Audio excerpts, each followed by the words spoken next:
राज्यात पुन्हा पेटणार मराठी हिंदी वाद। सरकारी अधिकारी कर्मचाऱ्यांसाठी हिंदी भाषा परीक्षेची सक्ती। 28 जूनला परीक्षा। मनसे ठाकरेंच्या शिवसेनेचा कडाडून विरोध। पुण्यात माणुसकीला काळीमा फासणारी घटना। आजोबाकडूनच 9 वर्षाच्या नातीवर लैंगिक अत्याचाराचा प्रयत्न। मुलीचा आरडाओरडा ऐकल्यानंतर शेजारच्यांचा हस्तक्षेप। आरोपी अटकेत।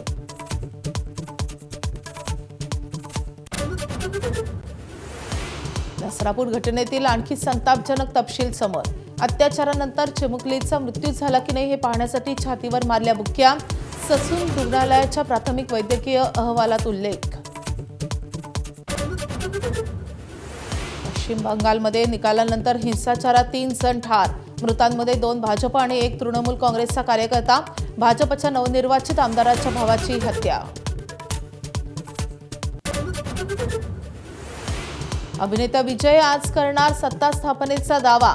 काँग्रेस सशर्त पाठिंबा देण्याची शक्यता। काँग्रेसला हवी 2 मंत्रिपदं। तामिळनाडू काँग्रेसची बैठक।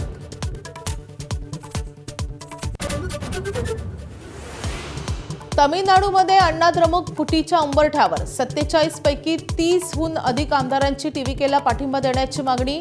विधिमंडळ पक्षाची आजची बैठक लांबणीवर। पण बंडखोर आमदारांची आज सीव्ही षणमुगम यांच्या घरी बैठक शक्य।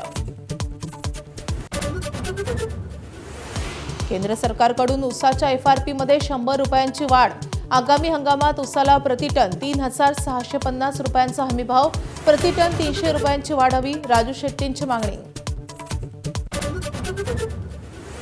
स्पर्धा परीक्षेची तयारी करणाऱ्यांसाठी खुशखबर। आता एमपीएससी तलाठ्यांची भरती परीक्षा घेणार। 1700हून अधिक पदांच्या भरतीसाठी तयारी सुरू। नाशिकच्या काळाराम मंदिरावर आज 21 फुटांच्या ध्वजस्तंभावर धर्मध्वजाची प्रतिष्ठापना। मुख्यमंत्री देवेंद्र फडणवीस आणि माजी राष्ट्रपती रामनाथ कोविंद उपस्थित राहणार।